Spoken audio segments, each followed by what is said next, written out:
L'invité de Télématin qui nous accompagne jusqu'à 9h30, c'est le comédien et humoriste Jonathan Lambert qui se posait la question de savoir si les images étaient en direct. Oui, Bonjour. bah oui, parce que je suis très heureux de voir mon immeuble que je vois chaque matin quand je...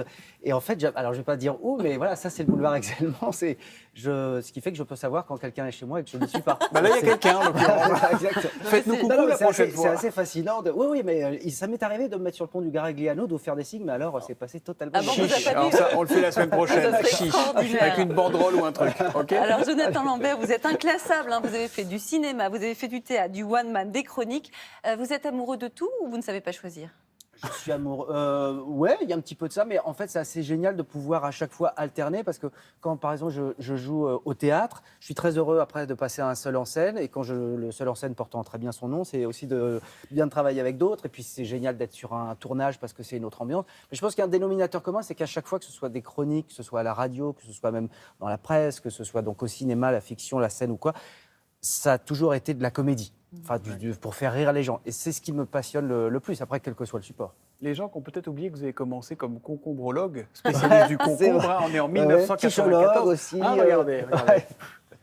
Tu sais tout sur le concombre. Et comment? Ah ça, j'ai hâte de voir. Alors, je te pose la première question. Tout, tu sais tout. Bon, alors, première question, le concombre, ça date de quand? Ça date de quand? Alors, d'abord, je vais te dire où est-ce qu'il est né. Il est originaire de la partie septentrionale de l'Inde. Et ça, on a je te l'ai retrouvé pas des demandé, graines. ça. Je vais vous dire de quand ça date. On a retrouvé des graines en Birmanie qu'on date de 7500 avant Jésus-Christ. Comment est-ce qu'on peut savoir que des graines datent de 7500 avant Ça, Jésus-Christ? c'est au carbone 14, on fait. Ah non, ça, c'est notre émission de carbone 14. Ça, c'était le début de tout. Vous regardez les images avec beaucoup de tendresse. Je crois qu'il n'y avait pas de prompteur, donc je devais vraiment apprendre la date du concombre. Ah, ça a été le début de tout pour vous, cette émission, en fait. Alors ça, c'est assez amusant parce que c'est la première fois de ma vie que je fais un casting et je pars faire ce casting, mais en fait par curiosité, non pas pour être pris, mais pour savoir comment ça se passe, un casting. Effectivement, à la fin de la journée, après plusieurs décès, d'ailleurs c'est amusant, j'en parle avec Laurent Mariotte parce qu'on est amis, il avait fait le casting à l'époque. Et à la fin de la journée, on me dit, écoutez, voilà, la chaîne, la production, et Jean-Pierre vous a choisi, vous allez être donc le co-animateur de cette émission. Je leur dis, ah oui, très bien, mais moi je peux pas, je suis étudiant. Bah, attendez, mais pourquoi vous êtes venu vous me mettez dans l'embarras. Ouais, je dis, bah, je suis venu pour faire un casting, je savais pas comment ça se passait. Puis ils m'ont dit, ça va être payé tant par émission. J'ai dit, pardon, combien? J'ai dit, ok, j'arrête les études. Vous avez dû vous éclater, non, avec Jean-Pierre Coff? C'était oui, comment? C'était formidable. Puis c'était déjà un type qu'on voyait à l'antenne à ce moment-là parce qu'il sortait de la grande famille et puis il avait révolutionné le genre de la consommation qui était une chronique souvent un peu ronronnante, le fait qu'il balance les trucs sur le plateau, qu'il ait cette gouaille et tout. C'était assez génial de faire ses premiers pas en télé avec lui parce qu'il y avait justement le sens de la comédie. Et vous êtes un amateur de bonne chair en plus. Ah oui. Depuis toujours. Ouais, depuis Mais à ce toujours. moment-là, vous saviez, vous déjà, que vous vouliez faire de la comédie, du spectacle. C'était déjà votre chemin ou pas? Oui, mais après, c'est vrai que là, c'était tellement le coup du hasard. Je dis, c'était un casting que j'ai passé pendant les vacances de Noël. J'étais à la fac. Mais je ne pensais pas du tout que ça allait être une ouverture vers ce qui m'attendait par la suite, quoi. Alors, votre actualité en ce moment, c'est que vous êtes sur scène, à la Scala, à Paris et bientôt en tournée partout en France. Votre spectacle s'appelle Rodolphe. C'est très drôle et en même temps, c'est franchement très sincère. On en apprend beaucoup sur vous. Je vous propose qu'on regarde un extrait. Alors, je vais commencer par me présenter. Je m'appelle Rodolphe Jonathan Lambert. Je mesure 1,85 m. Pourquoi pas? Oh, je revois les murs de ma chambre, tapissés des photos de mes idoles de l'époque qui m'ont procuré mes premiers émois. Donc Sophie Marceau, Rosanna Arquette, Daniel Mitterrand. C'était les années 80, elle avait à peine 70 ans. Alors, tout n'est pas faux loin de là-dedans. Non, mon réveil sexuel est passé par le PS. Ouais, c'est vrai. Le vôtre aussi. Et je ne ferai pas de commentaires sur la politique. Rodolphe Jonathan. Rodolphe, c'est votre vrai prénom, en fait. C'est ça, c'est-à-dire que c'est Rodolphe Jonathan, mon prénom à l'état civil. Mon père s'appelait Rodolphe, il tenait absolument à ce que je m'appelle Rodolphe. Ma mère Pourquoi vous l'aviez effacé et puis Je ne l'ai vous pas le remettez- effacé, mais pour ma mère, ça a été direct. Elle a dit non, c'est peut-être sur les papiers, c'est Rodolphe Jonathan, mais on l'appellera Jonathan. Et moi aussi, j'assumais pas tellement Rodolphe. Il y avait un côté un petit peu, je sais pas, ça faisait Troisième République. C'était pas. Voilà, quand on a 10 ans, on n'a pas spécialement envie de s'appeler Rodolphe. Et quand il est.